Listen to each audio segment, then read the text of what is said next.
ફ્લોરમાં કાઢી લેવા પર નાનું ટેબલ ફોલ્ડિંગ ટેબલ ખુરશી છે નાની ટેબલ ખુરશી સાથે વગેરે સેવામાં ખુરશી સારી છે ટેબલ ખુરશી.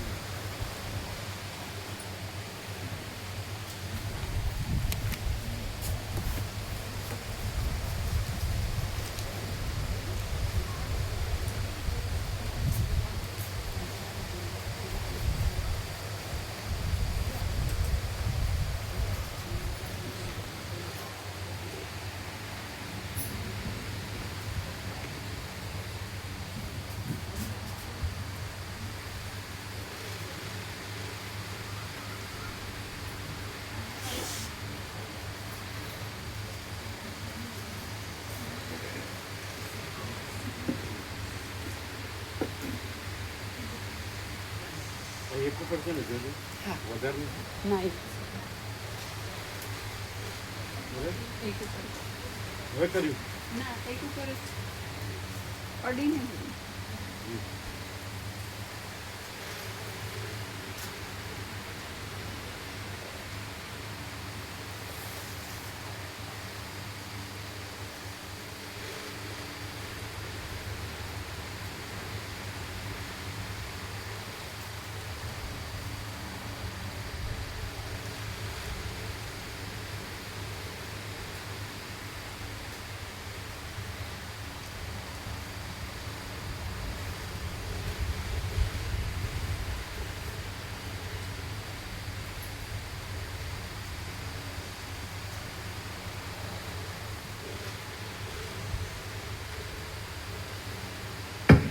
ઓમ બરાબર છે.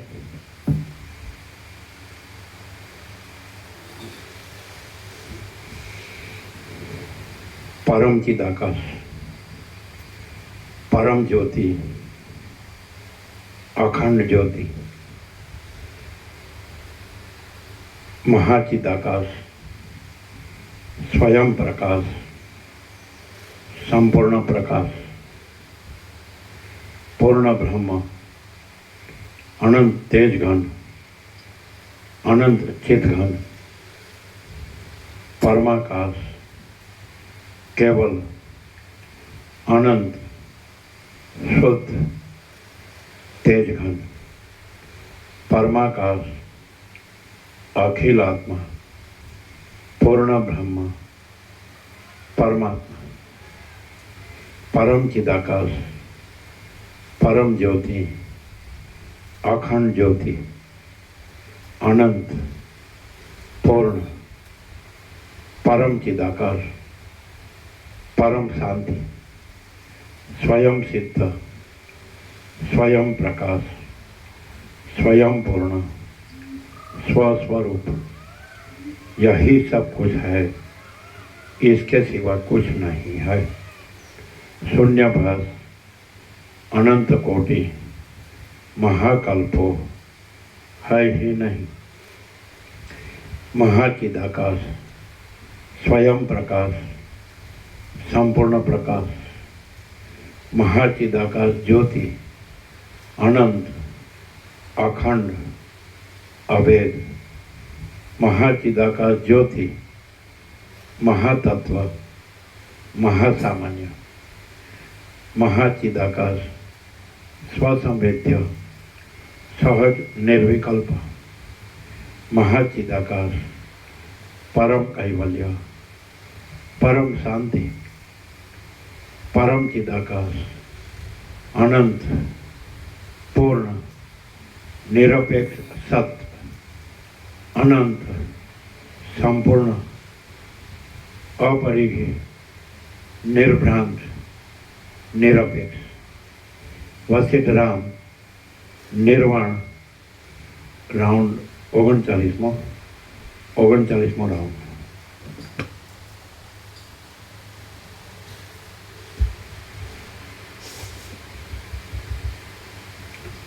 આદ્ય પરબ્રહ્મ સદગુરુ દેવ કી જય. ઓમ શ્રી પરમાત્મને નમઃ. સદગ્રંથોમાં શિરોમણી શ્રી યોગ વાસિષ્ઠ મહારામાયણ નિર્વાણ પ્રકરણ ઉત્તરાર્ધ સર્ગ 68મો, પેજ નંબર 1343, પેજ નંબર 1343, સર્ગ 68મો. આતિવાહિક દેહની સિદ્ધિ અને દ્રશ્યની અસિદ્ધિ.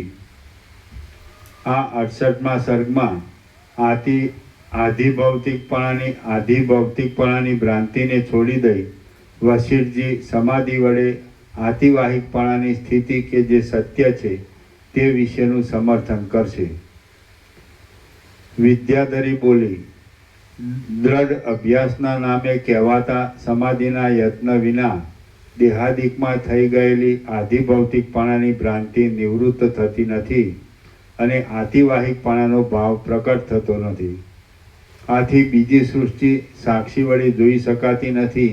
માટે હવે આપણે બંને નિર્મળ પરમાત્માની અંદર સર્વનું જ્ઞાન ઉત્પન્ન કરી શકે એવી સમાધિરૂપી ધારણા વડે આતિવાહિકપણાને પ્રકટ કરનારો આપણો પ્રાચીન અભ્યાસ પાછો કરવા માંડીએ. એટલે મેં વર્ણવેલું શિલાની અંદર રહેલું તે જગત પ્રકટ રૂપે જોવામાં આવશે. વશિષ્ઠ બોલ્યા, વિદ્યાધરીએ મને ઉપર પ્રમાણે યુક્તિયુક્ત વચનો કહ્યા એટલે હું પર્વતની ઉપલી ભૂમિકામાં પદ્માસનવાળી સમાધિમાં પ્રવૃત્ત થઈ ગયો. પછી એ સમાધિની અંદર સર્વ બાહ્ય વસ્તુ માત્ર સંબંધી સંકલ્પનો ત્યાગ કરીને મેં એકાંત પ્રદેશમાં એક કેવળ ચૈતન્યની ભાવના કરી. તેમજ પ્રથમ ચાલેલા કથા પ્રસંગ સંબંધી સંકલ્પરૂપી મેલને પણ છોડી દીધો. જેમ શરદ ઋતુનો સમય આવી જતા આકાશ નિર્મળ થઈ જાય છે તેમ હું ચિદાકાશરૂપ થઈ જઈ પરબ્રહ્મ ભાવને પામ્યો. પછી હું ચિત્તને સત્ય પરમ તત્વમાં જ એકાગ્ર કરીને સમાધિનો ગાઢ અભ્યાસ કરવા લાગ્યો. એટલે દેહમાં થયેલી મારી આધિભૌતિકપણાની ભ્રાંતિ જતી જ રહી. તે વખતે જાણે ઉદય તથા અસ્તથી રહિત અને સ્વયં પ્રકાશ એવી વિશુદ્ધ ચિદાકાશની સ્થિતિ ઉદય પામી હોય એમ જણાયું. પછી હું મારા પોતાના સાક્ષી ચૈતન્યના શુદ્ધ પ્રકાશમય તેજ વડે જોવા લાગ્યો તો વસ્તુતઃ ત્યાં આકાશ કે શિલા એ કશું પણ દેખાયું નહીં, પણ એ બધું પરબ્રહ્મ દેખાયું. પરમાર્થ રૂપ અને સદા એક રસરૂપ એવું સ્વચ્છ પરમ તત્વ જ તેવા આકારે કેમ જાણે થઈ રહ્યું હોય એમ દેખાય છે. પરમ તત્વરૂપ મારો આત્મા જ શિલાની તેવી ભાવનાના બળથી શિલા રૂપે મને દેખાયો. જેમ સ્વપ્નની અંદર કોઈ ઘરમાં રહેલી મોટી શિલા જોવામાં આવે છે, પણ તે ચિદાત્માનો વિવર્ત હોવાથી ચિદાત્મા રૂપ જ છે, તેમજ મને આકાશની અંદર દેખાયેલી એ શિલા પણ શુદ્ધ ચિદાકાશ રૂપ જ હતી. કોઈ પુરુષ સ્વપ્નમાં હોવા છતાં કેવળ અજ્ઞાનને લીધે પોતાને જાગ્રત માને અને સ્વપ્નમાં બીજા કોઈ પુરુષને દેખે એ આભાસ માત્ર અને આત્માના વિવર્ત રૂપ જ છે. તે જ પ્રમાણે આભાસ રૂપ અને આત્માના વિવર્ત રૂપ એ શિલાનું સ્વરૂપ મને જણાયું. જેમને સ્વપ્ન અવસ્થામાં પોતાનું મનોમય શરીર ખડું થઈ જાય તેનું માથું કપાઈ ગયાની પ્રતીતિ થઈ હોય છે, એવા ભ્રાંત અને પ્રાતિભાષિક પુરુષો જ આ સંસારની અંદર રહેલા છે. જેમને સ્વપ્ન અવસ્થામાં પોતાનું મનોમય શરીર ખડું થઈ જાય તેનું માથું કપાઈ ગયાની પ્રતીતિ થઈ હોય છે, એવા ભ્રાંત અને પ્રાતિભાષિક પુરુષો જ આ સંસારની અંદર રહેલા છે. તેઓ જ્ઞાન પ્રાપ્તિનો કાળ આવ્યા વિના શું કરી શકે? મહામોહવાળા પુરુષોને પણ કાર્ય કરી જ્ઞાનનો ઉદય થાય છે, કેમ કે છેવટ વિચારી જોતા બ્રહ્મ તત્વ વિના બીજું કશું પણ અક્ષય નથી. તેઓ જ્ઞાન પ્રાપ્તિનો કાળ આવ્યા વિના શું કરી શકે? મહામોહવાળા પુરુષોને પણ કાર્ય કરી જ્ઞાનનો ઉદય થાય છે, કેમ કે છેવટ વિચારી જોતા બ્રહ્મ તત્વ વિના બીજું કશું પણ અક્ષય નથી. માટે જે શિલા મારા જોવામાં આવી હતી તે ચૈતન્ય સ્વરૂપે સર્વત્ર ભરપૂર થઈ રહેલું એક શુદ્ધ ચિદાકાશ જ શિલાને આકારે થયેલું મારા જોવામાં આવ્યું હતું. બાકી તેમાંનું પૃથ્વી આદિ કશું પણ સત્ય ન હતું. સર્વ પદાર્થ માત્રનું મહાપ્રલયમાં જે પારમાર્થિક શુદ્ધ સ્વરૂપ અવશેષ રહે છે તે તત્વવેત્તા પુરુષોના મનના એકાગ્રપણા વડે અનુભવમાં આવે એવું છે. સર્વ પદાર્થ માત્રનું મહાપ્રલયમાં જે પારમાર્થિક શુદ્ધ સ્વરૂપ અવશેષ રહે છે તે તત્વવેત્તા પુરુષોના મનના એકાગ્રપણા વડે અનુભવમાં આવે એવું છે. જે સર્વ પદાર્થ માત્રનું મહાપ્રલયમાં જે પારમાર્થિક શુદ્ધ સ્વરૂપ અવશેષ રહે છે તે તત્વવેત્તા પુરુષોના મનના એકાગ્રપણા વડે અનુભવમાં આવે એવું છે. બ્રહ્મનું જે શુદ્ધ ચૈતન્યમય રૂપ છે તે જ સર્વ પ્રાણી માત્રનું પારમાર્થિક સ્વરૂપ છે. અવિવેકી પુરુષો તેને જગતના આકારે કહે છે અને મનોરાજ્ય તથા સંકલ્પ પણ તે જ કહેવાય છે. બ્રહ્મ માયાના સંબંધથી સબલ બ્રહ્મ કહેવાય છે. તેની અંદર જગત સંબંધી સંસ્કારો વડે રંગાઈ રહેલો જે ચિદાત્માનો અંશ છે તે આતિવાહિક દેહરૂપ છે, પણ પરમાર્થ દ્રષ્ટિથી જોઈએ તો તે પણ પરબ્રહ્મ જ છે. આ જે કાંઈ પ્રત્યક્ષ રૂપે દેખાય છે તે પણ ચિદાત્માનો અનાદિકાળથી ચાલ્યો આવતો એક જાતનો વિવર્ત છે.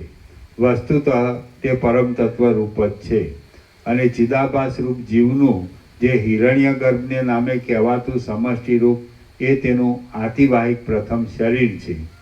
અશુદ્ધ બુદ્ધિથી જ્યારે સમષ્ટિ ભાવ વિસરાઈ જાય છે ત્યારે તે વ્યષ્ટિરૂપ થઈને સર્વ મનુષ્યોની પ્રતીતિમાં આવે છે અને તે મન કહેવાય છે.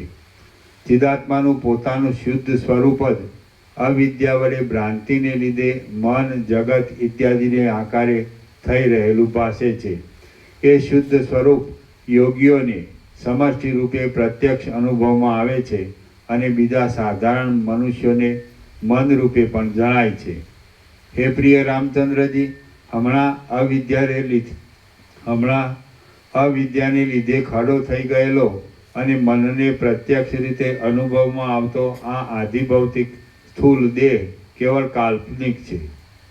તેથી તે અત્યંત મિથ્યા રૂપે ઉઠેલો છે અને પ્રત્યક્ષ રીતે તે સાવ અસત્ય છે એમ તમે સમજો. હે પ્રિય રામચંદ્રજી, હમણાં અવિદ્યાને લીધે ખડો થઈ ગયેલો અને મનને પ્રત્યક્ષ રીતે અનુભવમાં આવતો આ આધિભૌતિક સ્થૂલ દેહ કેવલ કાલ્પનિક છે. તેથી તે અત્યંત મિથ્યા રૂપે જ ઉઠેલો છે અને પ્રત્યક્ષ રીતે જ તે સાવ અસત્ય છે એમ તમે સમજો. અહો, આ માયા કેવી વિચિત્ર છે! આત્મ સ્વરૂપ પ્રથમ પ્રત્યક્ષના જેવું સ્વતઃ સિદ્ધ છે, છતાં એના પ્રભાવથી તેમાં પરોક્ષ બુદ્ધિ થઈ જાય છે અને જગત, મન વગેરે જે વસ્તુતઃ પરોક્ષ જેવા છે તેમાં આ પ્રત્યક્ષ છે એવી કલ્પનાનો નિર્ણય બાંધી લેવામાં આવે છે. આ સ્થૂળ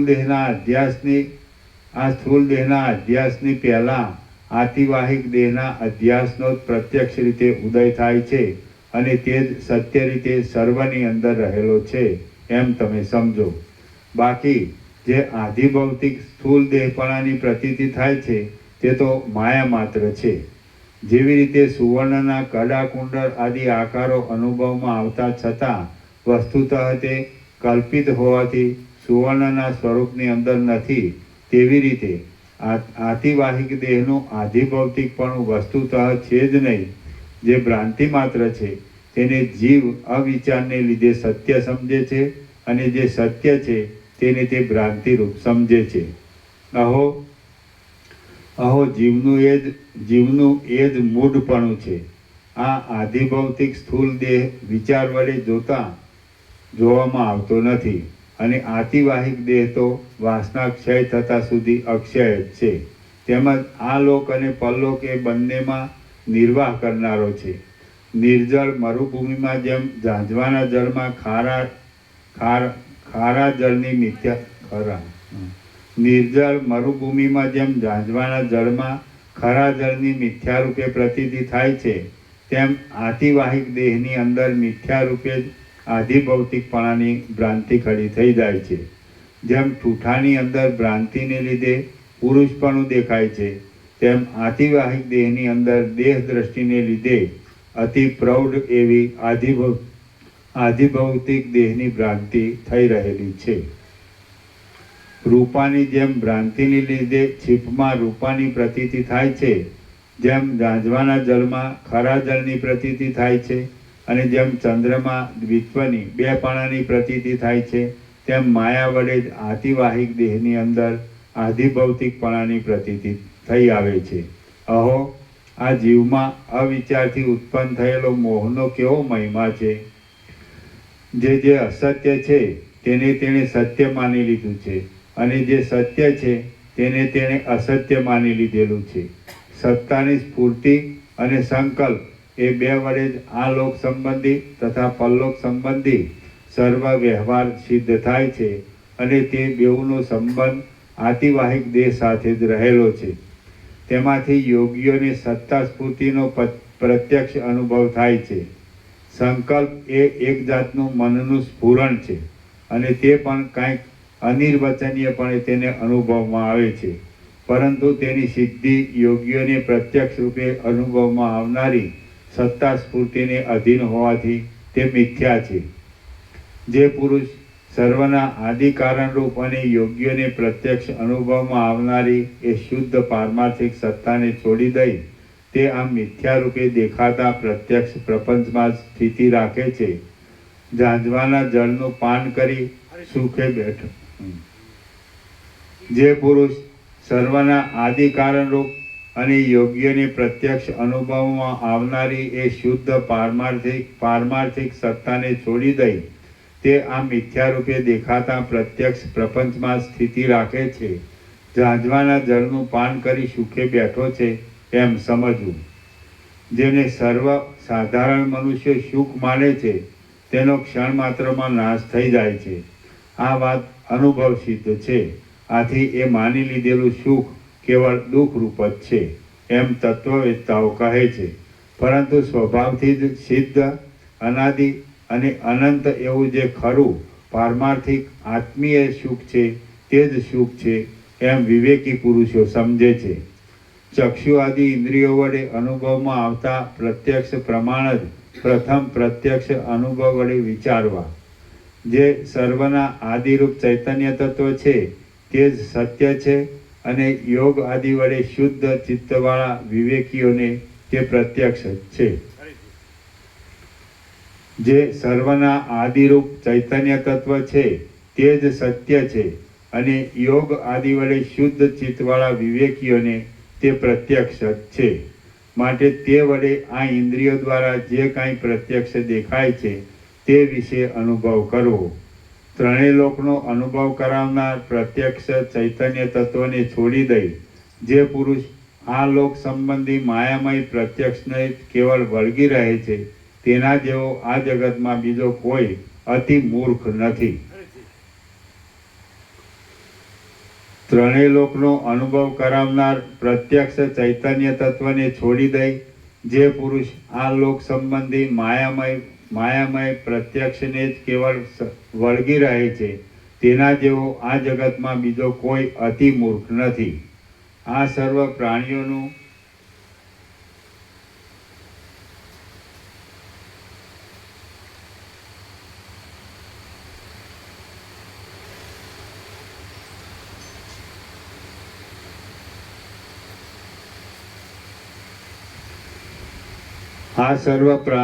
આતિવાહિક શરીર જ હોય છે તેની અંદર આધિભૌતિકપણાની જે પ્રતીતિ થાય છે તે પિશાચની ભ્રાંતિની પેઠે સાવ અસત્ય રૂપે પેસી ગયેલી છે.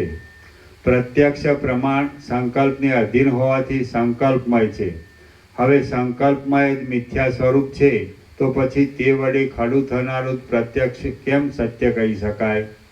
વળી જે ચક્ષુ આદિ ઇન્દ્રિય પોતે સત્ય નથી, અસત્ય છે, તે કાર્યને શી રીતે કરી શકે? આમ જ્યાં પ્રત્યક્ષ પ્રમાણ જ અસત્ય ઠરે છે ત્યાં પછી બીજું શું સત્ય કહી શકાય તેવું છે? જે વસ્તુ ચક્ષુ આદિ ઇન્દ્રિય રૂપી અસિદ્ધ પદાર્થ વડે સિદ્ધ થાય છે તે સત્ય કેવી રીતે હોય?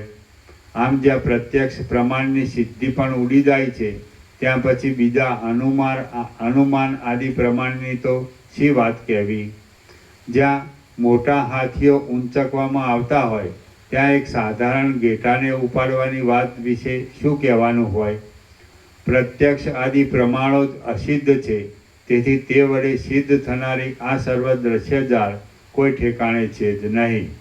જે કાંઈ આ ચિદાકાશની અંદર તેનાથી અભિન્ન સત્તાવાળું છતાં અનિર્વચનીયપણે જુદે રૂપે દેખવામાં આવે છે તે ચિદાત્માથી જુદું નથી, પણ સર્વદા એક રસ રૂપે રહેલું છે. તે બ્રહ્મ જ સર્વત્ર ભરપૂર છે. તે બ્રહ્મ જ સર્વત્ર ભરપૂર છે. પોતાના ઘરમાં સૂતેલા કોઈ એક પુરુષને સ્વપ્નમાં જોવામાં આવેલો પર્વત વસ્તુતઃ તો શૂન્ય છે અને ચિદાકાશ રૂપ છે, કેમ કે બીજાને તે પર્વત જોવામાં આવતો નથી. તે જ પ્રમાણે આપણને શિલાની ભાવનાને લીધે શિલા જો કે દેખવામાં આવી તો પણ તે શૂન્ય અને ચિદાકાશ રૂપ છે. ચૈતન્ય આત્મા પોતે પરબ્રહ્મ રૂપ છે. તે પોતે જ પોતાના સ્વરૂપમાં આ પર્વત છે, આ આકાશ છે, આ જગત છે, આ અમુક પદાર્થ છે અને આ હું છું એમ અનેક આકારે ભ્રાંતિને લીધે ભાષા કરે છે. જેનો આત્મા જ્ઞાનને પ્રાપ્ત થઈ જાય છે તેને જ આ વાત સમજવામાં આવે છે. જેનો આત્મા જ્ઞાનને પ્રાપ્ત થઈ જાય છે તેને જ આ વાત સમજવામાં આવે છે. બાકી અજ્ઞાનીને તે કોઈ દિવસ સમજવામાં આવતી જ નથી. કેમ કે જે કથાનું શ્રવણ કરે છે તેને જ કથાના અર્થનું જ્ઞાન થાય છે. બાકી જે કથા શ્રવણ ન કરે તેને કોઈ ઠેકાણે કથાના અર્થનું જ્ઞાન થતું જ નથી. હું અજ્ઞાની છું એવી ભ્રાંતિ પણ મિથ્યા છતાં જીવને સત્ય જ ભાસી રહી છે. દાખલા તરીકે મદિરાના મદ વડે મત્ત થઈ રહેલ પુરુષને સારી રીતે સ્થિર રહેલા વૃક્ષો અને પર્વતો પણ જાણે નૃત્ય કરતા હોય તેમ ફરતા દેખાય છે. સર્વત્ર અપ્રતિહતપણે નિર્બાધ રહેલા પરમ મંગળમય એક રસરૂપ યોગ્યોને પ્રત્યક્ષ અનુભવમાં આવનારા અને જ્ઞાનરૂપ એવા ચૈતન્ય સ્વરૂપને જાણ્યા છતાં જે મૂઢો અતિ તુચ્છ એવા બીજા પ્રત્યક્ષાદી પ્રમાણોનો આશ્રય કરે છે તે તૃણના જેવા તુચ્છ છઠ પુરુષોનું આપણે કશું પણ પ્રયોજન નથી. સર્વત્ર અપ્રતિહતપણે નિર્બાધ રહેલા પરમ મંગળમય એક રસરૂપ યોગ્યોને પ્રત્યક્ષ અનુભવમાં આવનારા અને જ્ઞાનરૂપ એવા ચૈતન્ય સ્વરૂપને જાણ્યા છતાં જે મૂઢો અતિ તુચ્છ એવા બીજા પ્રત્યક્ષ આદિ પ્રમાણોનો આશ્રય કરે છે તે તૃણના જેવા તુચ્છ છઠ પુરુષોનું આપણે કશું પણ પ્રયોજન નથી. શ્રી યોગ વાસિષ્ઠ મહારામાયણમાં નિર્વાણ પ્રકરણના ઉત્તરાર્ધનો પ્રમાણતઃ અસિદ્ધ દ્રશ્યાનુપત્તિ વર્ણન નામનો સર્ગ 68મો સમાપ્ત. સર્ગ 69મો વશિષ્ઠ ઋષિનો શિલામાં પ્રવેશ. આ 69મા સર્ગમાં શિલાની અંદર વિદ્યાધરી અને વશિષ્ઠ ઋષિનો પ્રવેશ તથા તેની અંદર રહેલા બ્રહ્માનું દર્શન અને વશિષ્ઠજીને બ્રહ્માએ સારી રીતે આસર આપી બેસાડ્યા પછી તેમની સાથે થયેલો સંવાદ એ વિશે વર્ણન આવશે.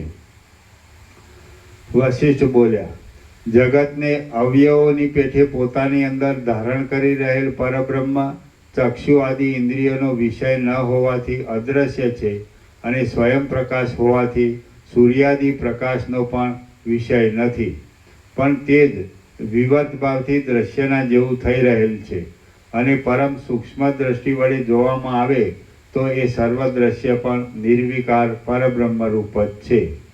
એ મહાચિદાકાશરૂપી પરમ સુંદર અરીસાની અંદર પર્વતો, નદીઓના પ્રવાહો અને લોકાલોક પર્વતના ભ્રમણ એ બધું પ્રતિબિંબની જેમ પ્રતીતિમાં આવે છે. પછી પ્રતિબંધ વિના ચેષ્ટા કરનારી એ વિદ્યાધરીએ પ્રથમ વર્ણવેલી શિલાની સૃષ્ટિમાં પ્રવેશ કર્યો અને મેં પણ સંકલ્પ રૂપે વિદ્યાધરીની સાથે તે શિલાના ગર્ભમાં પ્રવેશ કર્યો. મને એ શિલાની અંદર લઈ આવવામાં ઉદ્યમવાળી એ વિદ્યાધરી બ્રહ્મલોકમાં જઈ પરમ સુંદર આકાર ધારણ કરીને બ્રહ્માજીની પાસે બેસી ગઈ. હવે તે મને કહેવા લાગી કે હે મહારાજ, આ બ્રહ્મા મારા પતિ છે, તે જ મારી રક્ષા કરે છે. પોતાના મન વડે પૂર્વે મને તેમણે વિવાહ માટે ઉત્પન્ન કરેલી છે. આ પુરાણ પુરુષે હું આજ વૃદ્ધાવસ્થાને પ્રાપ્ત થઈ ગઈ છું તો પણ હજી સુધી મારી સાથે વિવાહ કર્યો નથી. આથી મને વૈરાગ્ય ઉપજ્યો છે. આ મારા પતિ પણ વૈરાગ્યને પામ્યા છે. તે એવા પરમપદને પામવાને ઈચ્છે છે કે જ્યાં દ્રષ્ટાપણું પણ નથી, દ્રશ્યપણું પણ નથી અને શૂન્યતા પણ નથી. આ જગતની અંદર હમણાં મહાપ્રલયનો સમય નજીક આવી ચૂક્યો છે, છતાં આ મારા પતિ પર્વતના જેવા સ્થિર મૌનને ધારણ કરી રહ્યા છે અને પર્વતની પેઠે અચળ થઈ રહીને ધ્યાનમાંથી જાગૃત થતા નથી. માટે હે મહારાજ, મને અને આ મારા પતિને આપ બોધ આપો અને આપ અમને મહાપ્રલય સુધી પ્રસિદ્ધ રીતે થનારા સર્વ સૃષ્ટિઓના મૂળરૂપ એવા પરમપદરૂપી ઉત્તમ માર્ગમાં જોડી દો. ઉપર પ્રમાણે મને કહીને તેણે બ્રહ્માને જગત જાગ્રત કરવા માટે કહ્યું કે હે નાથ, આજ આ મુનિનાથ વશિષ્ઠજી આપણે ઘેર પધાર્યા છે. આ વશિષ્ઠજી બીજા જગતરૂપી ગૃહની અંદર બ્રહ્માના પુત્ર રૂપે પ્રખ્યાત છે. તેઓ આપણે ઘેર પધાર્યા છે તો આપ ગૃહસ્થના ઘરને શોભે એવી પૂજા વડે તેમનો સત્કાર કરો. આપ સમાધિમાંથી જાગૃત થાવ અને મુનિવર્ય વશિષ્ઠજીને પૂજ્ય સમજી અર્ઘ્ય પાદ્ય વડે તેમની પૂજા કરો. કેમ કે આપ જેવા મહાત્માઓને મહાન પુરુષોની સેવા વડે ઉત્પન્ન થનારું મોટું શ્રેષ્ઠ ફળ જ રૂચે છે. આમ તે વિદ્યાધરીએ બ્રહ્માને વિનંતી કરી એટલે સમુદ્રની અંદર જેમ તરંગ ઉઠે તેમ બ્રહ્મા પોતે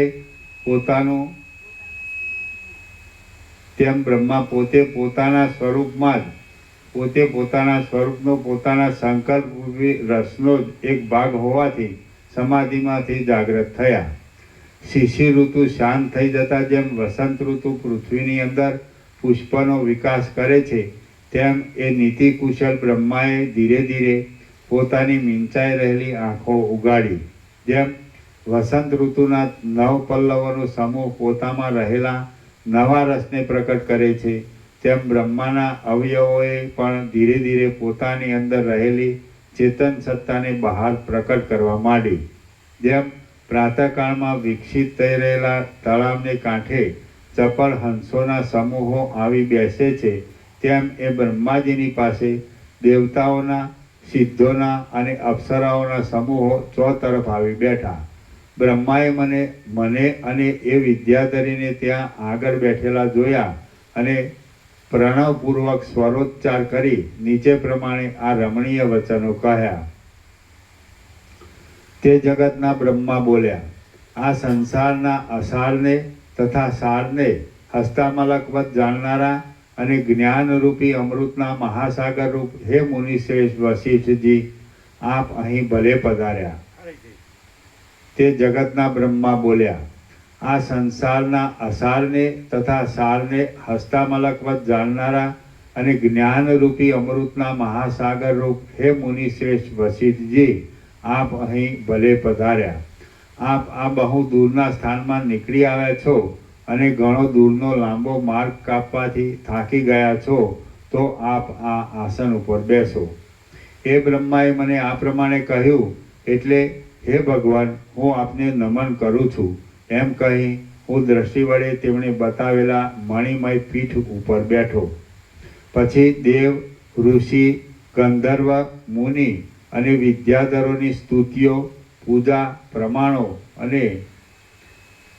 પ્રમાણો અને વ્યવહાર નીતિઓ શરૂ થઈ. હવે ગંધર્વ આદિ સર્વ પ્રાણીઓના સમૂહે વાણી વડે જણાવેલો પ્રણામનો કોલાહલ મુહૂર્ત માત્ર પછી શાંત થઈ ગયો. એટલે મેં બ્રહ્માજીને કહ્યું, હે ગંધર્વ દેવ આદિ ઉત્તમ જીવોના પણ અધીશ્વર, આ વિદ્યાધરી મારી પાસે આવી મને કહે છે કે આપ અમને જ્ઞાન ગર્ભિત વાણીથી બોધ આપો. તો આ વાત ઉચિત છે કે નહીં? હે મહારાજ, આપ તો સર્વ પ્રાણીઓના સાક્ષાત ઈશ્વર છો અને જ્ઞાનના પારને પામી ગયેલા છો. આ વિદ્યાધરી તો અતિ મૂર્ખ છે, માટે હે જગદીશ્વર, તે શું કહે છે તે આપ મને કહો. હે મહારાજ, આ વિદ્યાધરીને આપે પત્ની તરીકે પ્રકટ કરી છે, તો પછી આપ તેને ભાર્યા રૂપે કેમ સ્વીકારતા નથી? આપે કેમ તેને વૈરાગ્ય ઉત્પન્ન થાય એવું કર્યું છે? તે જગતના બ્રહ્મા બોલ્યા, હે મહારાજ, હું તમને યથાર્થ વૃત્તાંત કહું છું, તે તમે સાંભળો. કેમ કે સત્પુરુષોની આગળ યથાર્થ વાત સંપૂર્ણતાએ કહેવી જોઈએ. જન્મ જરા આદિ વિકારથી રહિત કાંઈક અનિર્વચનીય અને શાંત એવું એક પરમ તત્વ છે. અનેક ચિદાભાસોને રૂપે વિવર્ત ભાવને પામનારા એ પરમ તત્વમાંથી હું પ્રકટ થયો છું. હું ચિદાકાશ રૂપ છું. મારો આત્મા ચિદાકાશ રૂપ છે અને હું તેની અંદર જ સદાકાળ સ્થિતિ રાખી રહેલો છું. ઉત્પન્ન થઈ સ્થિતિ પામનારી સૃષ્ટિને વિશે હું વ્યવહાર દ્રષ્ટિએ સ્વયંભૂ કહેવાઈશ, પણ તત્વદર્શીથી જોઈએ તો હું જ ઉત્પન્ન જ થયો નથી અને કશું ઉત્પન્ન થયેલું દેખતો પણ નથી. હું પોતે ચિદાકાશ રૂપ છું અને કોઈ જાતના આવરણ વિના ચિદાકાશની અંદર રહ્યો છું. આ અમુક વસ્તુ છે, આ તમે છો, આ હું છું અને આ મારું છે ઇત્યાદિ આપણો પ્રશ્નોત્તર રૂપ પરસ્પરનો સર્વ વ્યવહાર પણ સમુદ્રની અંદર એક તરંગ બીજા તરંગની સાથે અથડાય તે જાતનો છે. જેમ તરંગો અને તેમનું અથડાવું સમુદ્રનો જ એક વિલાસ છે, તેમ આપણો સર્વ વ્યવહાર પણ ચિદાકાશનો જ એક વિલાસ છે. હું વસ્તુતઃ ચિદાકાશ રૂપ જ છું, પણ કાળને લીધે મારા સ્વરૂપનું કાંઈક વિસ્મરણ થઈ ગયું છે. આથી આ મારું શુદ્ધ સ્વરૂપ સ્પષ્ટ નથી જણાતું અને હું ચિદાભાસ રૂપે લોકોની પ્રતીતિમાં આવું છું. તેની અંદર સ્વાભાવિક રીતે અમુક મારું છે અને અમુક હું છું એવી જે વાસના ઉદયને પ્રાપ્ત થઈ છે, તે આ વિદ્યાધરીને, બીજા પ્રાણીઓને અને તમને જુદી દેખાય છે, પણ મારી દ્રષ્ટિમાં તે મારાથી જુદી નથી. આથી તમારી દ્રષ્ટિમાં તે ઉત્પન્ન થયેલી દેખાય છે અને મારી દ્રષ્ટિમાં તે ઉત્પન્ન થયેલી જ નથી. હું પોતે ઉત્પન્ન થયેલો નથી અને નાશ તથા સત્તા એ બંનેથી રહિત છું.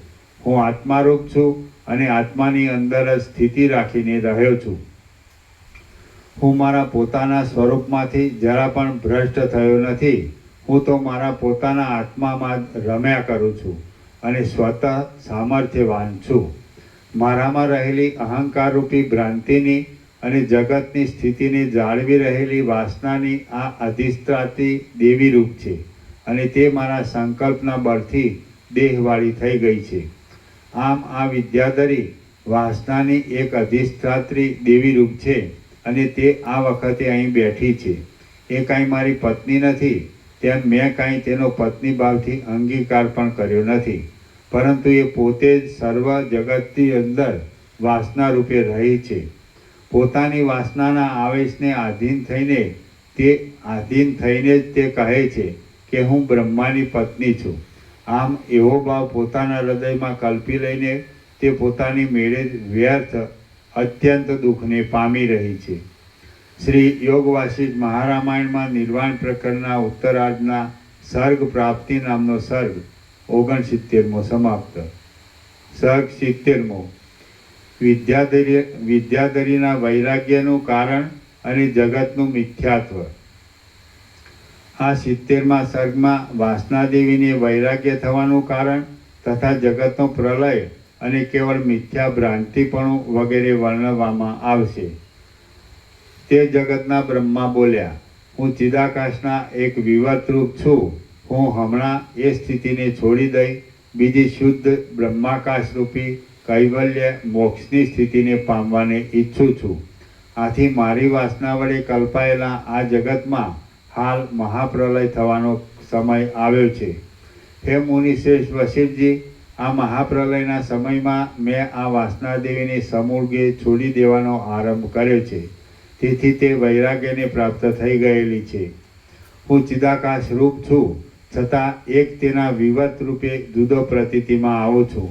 પણ હું હવે ચિદાકાશ રૂપ મારા મૂળ સ્વરૂપના ભાવને પામનાર છું. તેથી મહાપ્રલયનો સમય અને વાસનાદેવીનો ક્ષય આવી ચૂક્યો છે. આ વાસનાદેવી પણ તેથી ઉદાસીન થઈ જઈને મેં લીધેલા માર્ગ તરફ વળે છે. કેમ કે ઉદાર બુદ્ધિવાળો કયો જીવ પોતાના નિર્માણ કરનારને ન અનુસરે? અહીં હમણાં કળિયુગનો અંત આવી ચૂક્યો છે. ચારેય યુગોનું પરિવર્તન પૂરું થઈ રહ્યું છે. પ્રજા, મનુ, ઇન્દ્ર અને દેવતાઓ એ સર્વનો પણ અંત આજે આવી ચૂક્યો છે. આજે જ પ્રલય તથા મહાપ્રલય થશે. આજે જ મારી વાસનાનો અંત આવશે અને આજે જ મારા દેહાકાશનો પણ લય થશે. આથી હે મહારાજ, આ વાસનાદેવી માત્ર ક્ષય પામવાને તૈયાર થઈ રહેલી છે. કેમ કે કમળોનો સમૂહ શુષ્ક થઈ જાય તો પછી તેની અંદર રહેનારી ગંધલેખા કઈ જગ્યાએ રહે? જેમ જળ સમુદ્ર રેખાની અંદર ચપળ લહેરો વિના કારણે સ્વાભાવિક રીતે જ ઉઠ્યા કરે છે, તેમ વાસનાની અંદર વિના કારણે સ્વાભાવિક રીતે જ ખોટી ઈચ્છાઓ ઉદય પામતી રહે છે. આ વાસનાદેવીનો દેહ કેવળ અભિમાનને લીધે જ ખડો થયો છે અને તેને પોતાના સ્વરૂપનું અવલોકન કરવાની ઈચ્છા પોતાની મેળે સ્વભાવથી થઈ આવે છે. આત્મતત્વનું અવલોકન કરનારી આ વાસનાદેવીને ધારણાના અભ્યાસના યોગથી તમારી સૃષ્ટિ જોવામાં આવી તો તેને ધર્મ આદિ 4 પુરુષાર્થને મેળવવામાં બાહ્ય રીતે પ્રવૃત્ત થયેલી જોવામાં આવી. આ વાસનાદેવી આકાશની અંદર સંચાર કરતી હતી અને તેને લોકાલોક પર્વતના શિખર ઉપર પોતાના જગતના આધારરૂપ એવી શિલા જોવામાં આવી. પણ આપણી દ્રષ્ટિમાં તો તે કેવળ શૂન્ય ચિદાકાશ રૂપ જ છે. જે શિલાની અંદર એ વાસનાદેવીનું જગત રહેલું છે તે આ જગતમાં પ્રખ્યાત એવા લોકાલોક પર્વતની શિલા છે. આવી જ રીતે આપણા જગતના પદાર્થોમાં બીજા પણ અનેક જગતો રહેલા છે. પરંતુ જ્યાં સુધી આપણે ભેદ દ્રષ્ટિમાં રહ્યા છીએ ત્યાં સુધી તે આપણા દેખવામાં આવતા નથી. આપણે સમાધિ વડે ચિદાકાશની સાથે એકતાને પામી યોગ દ્રષ્ટિથી જોઈએ તો તરત જ તે આપણા જોવામાં આવે. જેમ આ શિલાની અંદર જગત રહેલું છે તેમજ ઘડામાં, કપડામાં, ખાડાઓમાં, ભીંતોમાં, આકાશમાં, અગ્નિમાં, જળમાં અને તેજમાં એમ સર્વ ઠેકાણે સદાકાળ અનેક જગતો રહેલા છે. જગત એ એક સ્વપ્નમાં દેખાતા નગરના જેવી મિથ્યા ભ્રાંતિ જ છે. માટે તે છે જ ક્યાં? અને જો તે છે તો તે અધિષ્ઠાન ચૈતન્ય રૂપ જ છે. જગત એ એક સ્વપ્નમાં દેખાતા નગરના જેવી મિથ્યા ભ્રાંતિ જ છે. માટે તે છે જ ક્યાં? અને જો તે છે તો તે અધિષ્ઠાન ચૈતન્ય રૂપ જ છે. પણ તે જેવું જડ રૂપે પ્રતીતિમાં આવે છે તેવું તે છે જ નહીં. જેઓ આ દ્રશ્ય સંબંધી ભ્રાંતિના મિથ્યા સ્વરૂપને જાણે છે અને ચિદાકાશની સાથે એકતાને પામ્યા છે તેઓ કદી પણ મોહને પ્રાપ્ત થતા નથી. જેઓ આ દ્રશ્ય સંબંધી ભ્રાંતિના મિથ્યા સ્વરૂપને જાણે છે અને ચિદાકાશની સાથે એકતાને પામ્યા છે તેઓ કદી પણ મોહને પ્રાપ્ત થતા નથી. જેઓ આ દ્રશ્ય સંબંધી ભ્રાંતિના મિથ્યા સ્વરૂપને જાણે છે અને ચિદાકાશની સાથે એકતાને પામ્યા છે તેઓ કદી પણ મોહને પ્રાપ્ત થતા નથી. બાકી બીજાઓ તો ભ્રાંતિમાં જ ભટક્યા કરે છે. હે વશિષ્ઠ મુનિ, આ વિદ્યાધરી પોતાના વૈરાગ્યને આ વિદ્યાધરી પોતાના વૈરાગ્યને લીધે ચિત્તમાં સ્ફુરી આવેલા પોતાના ઈચ્છિત અર્થને સાધવા ઈચ્છી રહી છે. તેથી બીજી અનેક સિદ્ધિઓના હેતુરૂપ એવા ધારણાના અભ્યાસને લીધે તેણે તમને દીઠા છે. આમ જીવ ચૈતન્યની અવિદ્યારૂપી શક્તિ મહા અપાર છે અને તે ઇન્દ્રજાળ રમનારા ખેલાડીની માયાની પેઠે વિસ્તારને પામે છે. બ્રહ્મની નિર્વિકાર માયા શક્તિ પણ આ જ પ્રમાણે અનાદિ અને અનંત છે. વસ્તુતઃ જોઈએ તો કશા કાર્યો ઉત્પન્ન થતા નથી અને કશાનો નાશ પણ થતો નથી, પરંતુ કેવળ ચિદાત્મા દ્રશ્યની પેઠે, કાળની પેઠે અને ક્રિયાની પેઠે વિવર્ત રૂપે પ્રતીતિમાં આવે છે.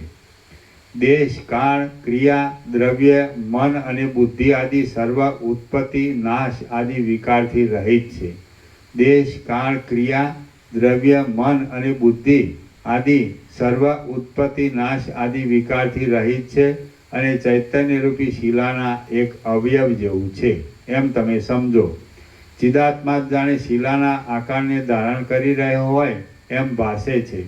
જેમ ચલન શક્તિ એ પવનના એક અંગરૂપ છે, તેમ વાસનાદેવીની જગતની જાળ પણ એ ચિદાત્માના જ એક અવયવ રૂપ છે. અનાદિ અને અનંત એવા ચિદાત્મા પોતાના વિજ્ઞાન ઘન સ્વરૂપને આ જગત રૂપે સમજે છે. એ ચિત્ત શક્તિ દેશકાળ આદિના પરિચ્છેદને લીધે પરિચ્છેદવાળી થાય છે. તેથી તે આદિ અને શાંત છે. તેથી તે સાદી અને શાંત છે. પછી તે દેશકાળ આદિના પરિચ્છેદથી રહિત હોય છે. તેથી અનાદિ અને અનંત છે. આ ચૈતન્યરૂપી શિલા આદિ અને અંતથી રહિત છે અને જ્ઞાન દ્રષ્ટિએ જોતા નિરાકાર છે.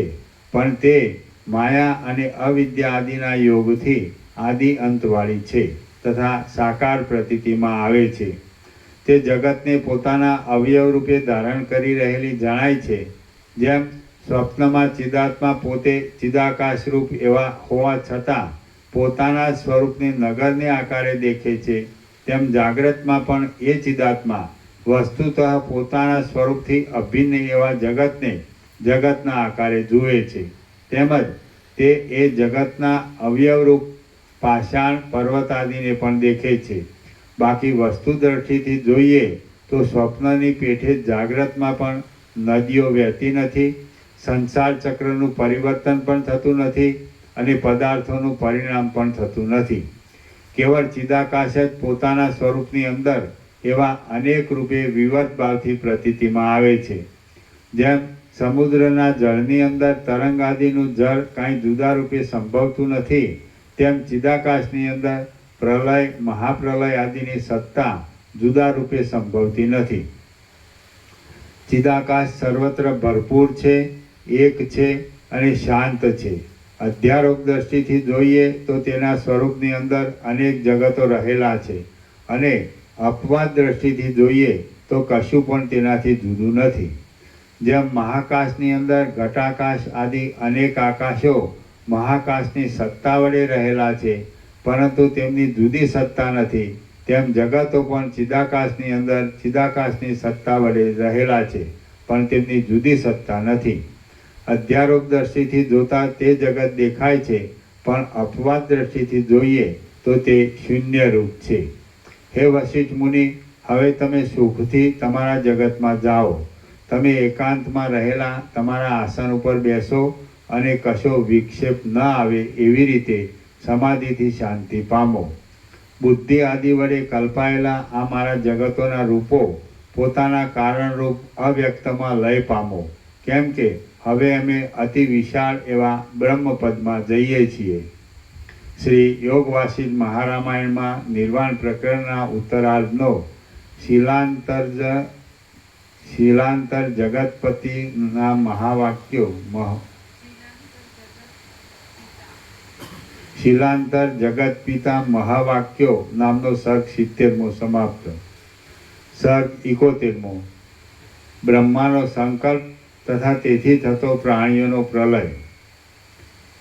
આ 71મા સર્ગમાં બ્રહ્માનો સંકલ્પ કે જે સર્વલોકની કલ્પનાના હેતુરૂપ છે તેનો તથા એ બ્રહ્માના સંકલ્પ વડે કલ્પાયેલા પ્રાણીઓનો ઉપશમને પ્રાપ્ત થતાં ક્રમે કરી પ્રલય થાય છે તે વિશે વર્ણન કરવામાં આવશે.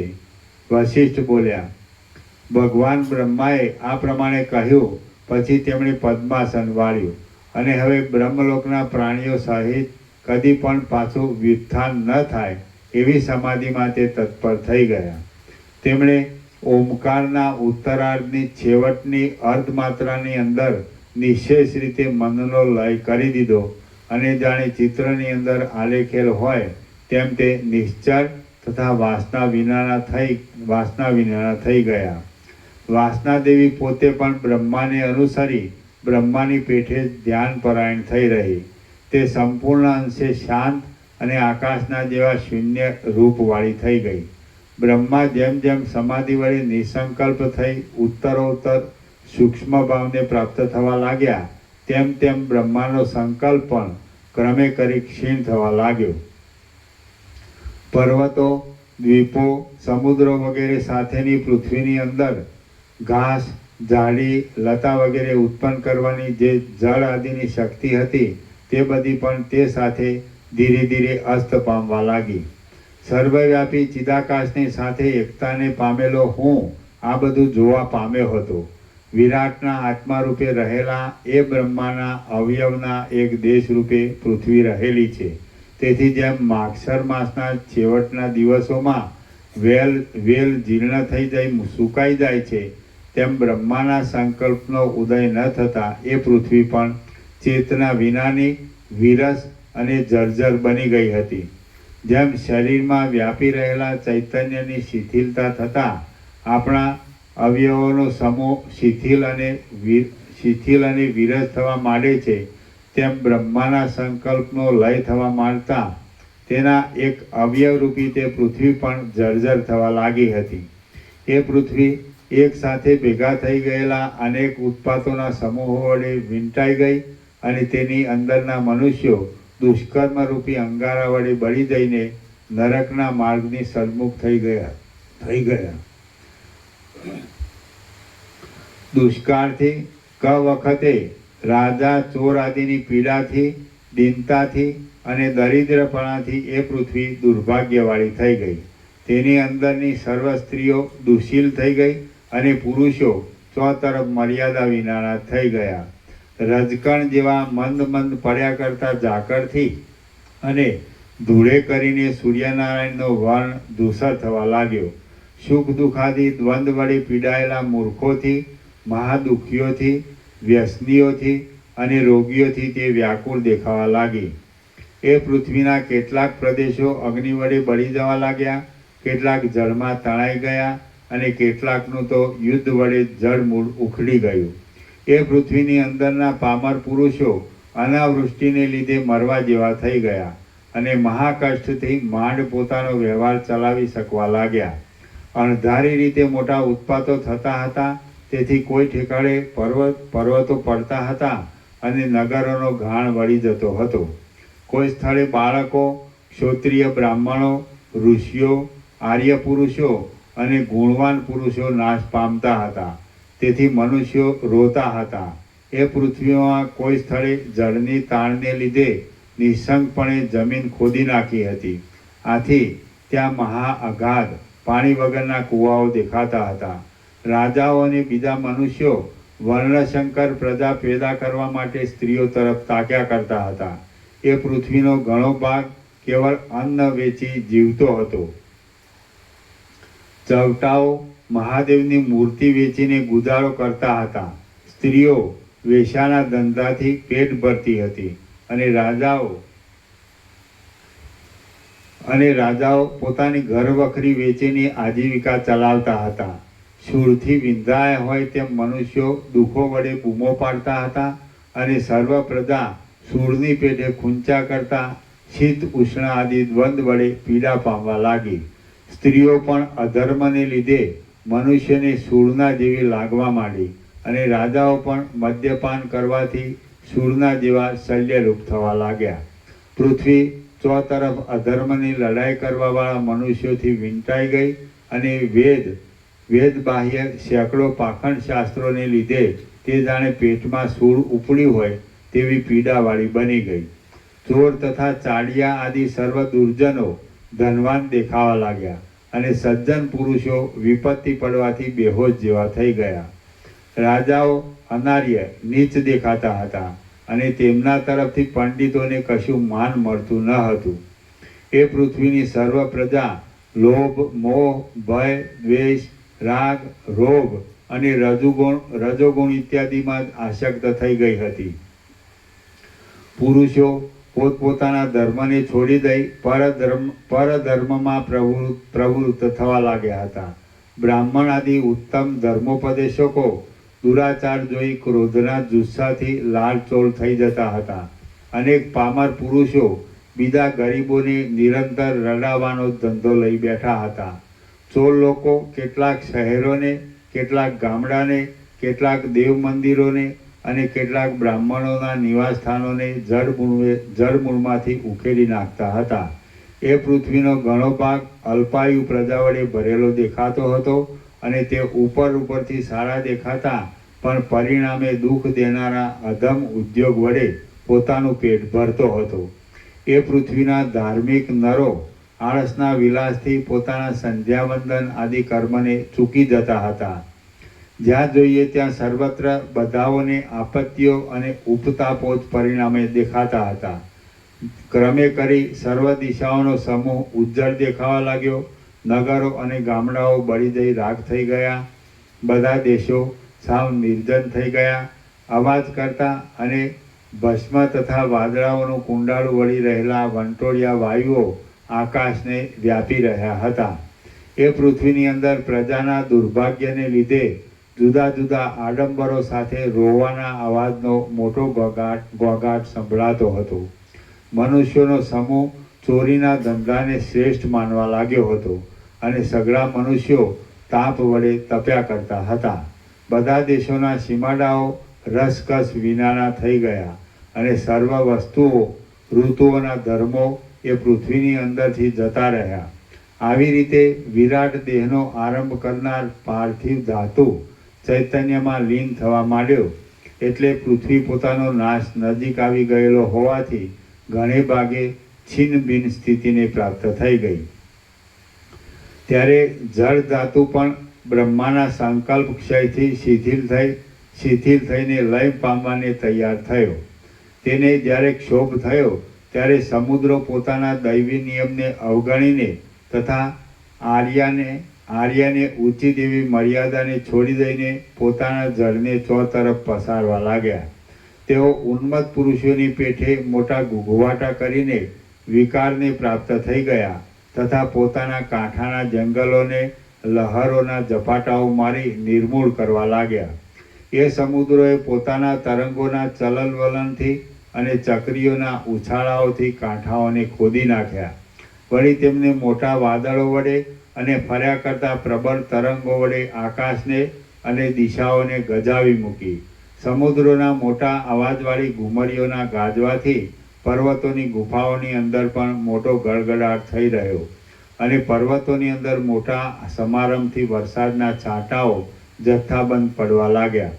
સમુદ્રોની અંદર તરંગો પોતપોતાના વેગનું ચડિયાતાપણું બતાવવાને અતિ ત્વરાથી ઉછાળો મારતા હતા અને તેમની પણ આગળ ચાલનારા મોટા વીર મગરમચ્છોથી ત્યાં મોટો ઘોંઘાટ મચી રહ્યો હતો.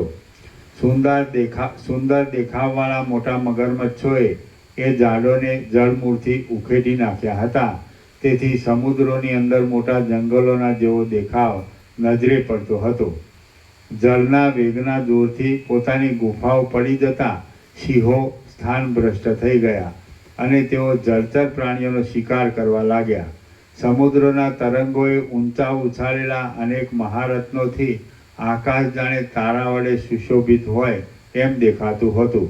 સમુદ્રની અંદર ઉછાળા મારતા મગરમચ્છોને લીધે આકાશની અંદર ભટકતા વરસાદના મોટા મોટા વાદળાઓ ઢંકાઈ જતા હતા. ત્યાં તરંગો પરસ્પર અથડાતા હતા. તેથી તેનો કર્ણકટુ અવાજ ચોતરફ સંભળાતો હતો. સમુદ્રની અંદર તર્યા કરતા ચપળ હાથીઓના ફૂટકારથી સૂર્યનારાયણ ધોવાઈ જતા હતા. ફૂટકારથી એટલે હાથીઓ સૂંઢ વડે જળને ઊંચું ઉછાળે છે તેથી થતો એક જાતનો અવાજ. તેથી તેનો કર્ણકટુ અવાજ ચોતરફ સંભળાતો હતો. સમુદ્રની અંદર તર્યા કરતા ચપળ હાથીઓના ફૂટકારથી સૂર્યનારાયણ ધોવાઈ જતા હતા અને પર્વતની ભીંતો પણ તરંગો સાથે પરસ્પર અથડાવાથી શિથિલ થઈ જઈ પડી જતી હતી. પોતાને કાંઠે રહેલા પર્વતોને જળમૂળમાંથી ઉખેડી નાખનારા તરંગોરૂપી અનેક હાથો વડે સમુદ્રો રમણીય દેખાતા હતા અને પર્વતની ગુફાઓરૂપી ઘરની અંદર સમુદ્રના જળો ઉન્મત્ત થઈ જઈને મોટી ગર્જના સાથે પ્રવેશ કરતા હતા. જેમ રાજાઓ પોતાના શહેરને શત્રુઓ દબાવી દે તો તેને હરાવા કરવાના ઉદ્યોગમાં લાગ્યા રહે છે અને છેવટે બને તો તેનો સંહાર કરે છે, તેમ સમુદ્રો પણ પોતાના શત્રુરૂપ દાવાનળને જળ વડે ઠારી દેતા હતા તથા ઊંચે અવાજે શબ્દ કરનારા પોતાના તરંગો વડે આકાશચારી દેવતાઓને પોતાના ઘરમાંથી નસાડી મૂકતા હતા. તરંગોના ઝપાટાથી સમૂળા ઉખડી ગયેલા વનોના સમૂહો વડે આકાશ જાણે કલ્પાયેલા જંગલો વડે ભરપૂર હોય તેવું દેખાતું હતું. ત્યાં પાંખોવાળા પર્વતો જેવા આકારવાળા તરંગો વડે આકાશ પૂરાઈ ગયું હતું. સમુદ્રો પવનોના બળથી જુદા પડતા તરંગોથી પર્વતોની પેઠે ચલાયમાન દેખાતા હતા. રત્નો, ધાતુઓ વગેરેની કાંતિને લીધે ઝબક્યા કરતા કાંઠાના પર્વતોના શિખરો સમુદ્રમાં નીચે પડતા હતા. તેથી સમુદ્ર કિનારાના ભાગમાં જળની અંદર મોટો શબ્દ સંભળાતો હતો. સમુદ્રો સુંદર અને શોભાયમાન એવી પાણીની ભમરીઓથી મગર વગેરે જીવ સમૂહને ઉછાળવા લાગ્યા અને પર્વતો તથા પર્વતોની ગુફાઓને ડૂબાડી દેવા માંડ્યા. ગુફાઓ ઘસડાઈ જવાને લીધે તેની અંદરથી સ્ફટિક આદિ પાષાણો બહાર આવ્યા હતા અને સમુદ્રો જાણે તે પાષાણરૂપી દાંતો વડે હસતા હોય એવા દેખાતા હતા. સમુદ્રના તરંગો પર્વતોના શિખરોની અંદર તથા તેની લાંબી ગુફાઓના પ્રદેશોમાં પેસી જતા હતા અને તે સાથે જળ હાથીઓ પણ તેમાં પ્રવેશ કરતા હતા. તરંગોના ચપળ હલનચલનથી કાંઠા પરના વૃક્ષો ઉખડી ગયા હતા અને તેમાં કાચબાઓ ભરાઈ રહ્યા હતા. ભયથી વિહવળ થઈ ગયેલા અને ઊંચા કાન કરી રહેલા યમ, ઇન્દ્ર, પૃથ્વી આદિના વાહનરૂપ મહિષ, ઐરાવત, દિગ્ગજ આદિ સર્વને સમુદ્રને કિનારે પડતા પર્વતના તટનો કડકડાટનો અવાજ કાને પડતો હતો. મોટા મોટા માછલાઓના પૂંછડાઓ છટાથી પછડાતા હતા. તેથી સમુદ્રમાં પર્વતોનું નીચે બેસી જવું અને ઉપર ચડવું વારંવાર થયા કરતું હતું. લીલા વડે ઉખડી ગયેલા વનોના સમૂહમાં વરસાદની વૃષ્ટિના જળો પડતા હતા અને શીતળ જણાતા હતા. જળ બળ્યા કરતી વડવાનળની જ્વાળાઓના સમૂહ સાથે એકરૂપ થતું દેખાતું હતું. જળ વડે પોતાના આશ્રયરૂપ કાષ્ઠનો નાશ થશે એવા ભયથી તેની અંદર નિગૂઢપણે રહેલા અગ્નિઓ જાણે સાશંક થયા હતા અને કાષ્ઠની અંદર જ આચ્છાદિત થઈ રહ્યા હતા. પર્વતોના સમૂહના આગળના ભાગમાં જળ હાથીઓ સ્થળ હાથીઓ સાથે મળી જઈ યુદ્ધ કરતા હતા. જળ તરંગોના ઉછાળાથી ઉછળી રહેલા સમુદ્રો જાણે તરંગોના સમૂહો વડે નૃત્ય કરતા હોય તેવા દેખાતા હતા. ત્યાં જળના જ સપાટામાં પણ અચળ રહેલા પર્વતો એ સમુદ્રોની અંદર પરસ્પર એકબીજામાં અથડાઈ ભાગી પડતા હતા. એ સમુદ્રો ચોતરફ ફરી વળ્યા હતા. તેથી મોટા મોટા પર્વતો અને જંગલોના સમૂહોમાં વસનારા અનેક પ્રાણીઓના સમૂહથી તે સુંદર દેખાતા હતા. ઉપર ઉછાળા માર્યા કરતા મરી ગયેલા વન હાથીઓના ફૂલી ગયેલા શરીરોરૂપી ભેરીઓ તરંગો સાથે અથડાતી હતી. તેથી તેમાંથી અવાજો નીકળતા હતા. એ નાદોથી સમુદ્રના મોટા મોટા તરંગો સુંદર જણાતા હતા. પાતાળ જેમ દૈત્યો વડે વ્યાકુળ થઈ જાય તેમ સમુદ્રો આ મહાન તરંગોથી અત્યંત વ્યાકુળ થયા હતા. પછી ત્યાં ઊંચી સૂંઢવાળા દિગ્ગજોનો મૂક ધ્વનિ સંભળાવા લાગ્યો. તેણે જાણે પાતાળરૂપી તાળવાને અંદરથી ફોડી નાખ્યું હતું તેમજ તેનો પિંડો કરીને તે મહાન વિશાળ રૂપે બહાર આવ્યો હતો. એ દિગ્ગજોનો ભાર ઝીલી ન શકવાથી પોતાના ચંચળ એવા મેરુ પર્વત આદિ ખીલાઓ સાથે પૃથ્વી ક્ષણ માત્રમાં ચલાયમાન થઈ ગઈ. ચપળ શેવાળની મંજરીની પેઠે ચાલવા લાગી અને તેના ઉપર ચપળ સમુદ્રો ફરી વળ્યા. ત્યાં વરસાદના અને વીજળીના મોટા ગડગડાટની સાથે તથા દિશાઓમાં થતા તેના પડછંદાના શબ્દો સાથે આકાશ જાણે તૂટી પડી નીચે આવી પડશે એવું દેખાતું હતું. ત્યાં ચકરીઓના જેવા ગોળ આકારવાળા કેતુઓ આકાશમાંથી પડવા લાગ્યા. એ કેતુઓ જાણે સુવર્ણના રત્નો હોય અથવા મુક્તાફળ હોય અથવા સિંદૂર વર્ણના સર્પો હોય એવા દેખાતા હતા. ત્યારે ચપળ જ્વાળારૂપી જટાના આડંબરને ધારણ કરનારી અને દિશાઓના તટોમાં દાહ ઉત્પન્ન કરનારી વિવિધ પ્રકારની ઉત્પાતની પંક્તિઓ આકાશમાંથી, દિશાઓમાંથી અને પૃથ્વીમાંથી ઉત્પન્ન થવા લાગી. પૃથ્વી આદિ પંચમહાભૂતો અને દેવ દૈત્ય આદિ મોટા પ્રાણીઓ બ્રહ્માનો સંકલ્પ ક્ષય થતાં સંપૂર્ણ રીતે ક્ષોભ પામ્યા. પોતપોતાના અધિકારને જાળવી રાખનારો પોતાનો પ્રભાવ બ્રહ્મલોકમાં જતો રહેવાથી ચંદ્ર, સૂર્ય, વાયુ, ઇન્દ્ર, અગ્નિ અને યમ કોલાહલ કરવા લાગ્યા તથા પોતાના સ્થાનથી પડવા લાગ્યા. વૃક્ષની પંક્તિઓ ધરતીકંપને લીધે કડકડાટ શબ્દ કરીને પડવા માંડી. પર્વતો પૃથ્વીની ચારે બાજુ હિંચકાની પેઠે ઝૂલવા લાગ્યા. કૈલાસ, મેરુ અને મંદર વગેરે પર્વતોની ગુફાઓ ભૂકંપને લીધે ચપળ થઈ પડવા લાગી. વળી ત્યાં કલ્પવૃક્ષોએ કરેલી રાતા પુષ્પોના ગુચ્છાઓની વૃષ્ટિ પણ થવા લાગી. જેમ ત્રિપુર આદિ દૈત્યોનો સમૂહ રુદ્રના બાણના અગ્નિ વડે ભસ્મ થઈ જાય છે, તેમ લોકાંતરો, પર્વતો, શહેરો, સમુદ્રો અને જંગલો વગેરે સર્વ જગત ઉત્પાતો સાથેના પ્રલયકાળના પવન વડે તથા પરસ્પર મારામારીથી સંહારને પ્રાપ્ત થનારા પ્રાણીઓના કોલાહલ વડે પૂર્ણ મહાસાગરની અંદર છીન ભીન થઈ ગયું અને સંહારને પામી ગયું. શ્રી યોગ વાસિષ્ઠ મહારામાયણમાં નિર્વાણ પ્રકરણના ઉત્તરાર્ધનો કલ્પક્ષોભ વર્ણન નામનો સર્ગ 71મો સમાપ્ત. ઓમ ઓમ ઓમ. પ્રસાદ આપી દો. પ્રસાદ આપી દો.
આપી દો બધાને.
આ પ્રભુ શાકભાજીની સેવા છે. રખિયાલથી શાકભાજીની સેવા આ પ્રભુ મહેન્દ્રભાઈ ક્યાંથી રખિયાલથી આપણે પ્રભુના માટે ગ્રંથો બધું મોકલે ને ત્યારે મહેન્દ્રભાઈ શાકભાજીની સેવા બહુ ભાવે એકદમ વ્યાજબી ભાવ.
અન્નપૂર્ણામાં સેવાઓ 5,000. હા આવો લઈ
બે બેગ છે તો કપડાની નાની બે વાળી ચીજ એકદમ વજન મલકી ટોપ સરસ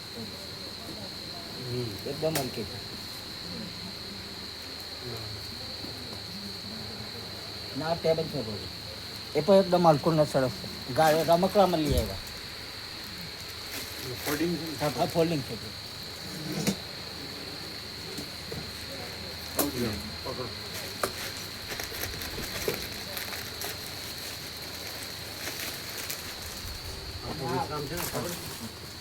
આપણે કોઈ જુદી જુદી કંપની આ બધું કર્યું છે એવો એ સરકાર ગાંધીનગર આ ફૂલ સાચી અલગ અલગ કંપનીની છે એટલે કામ કરે.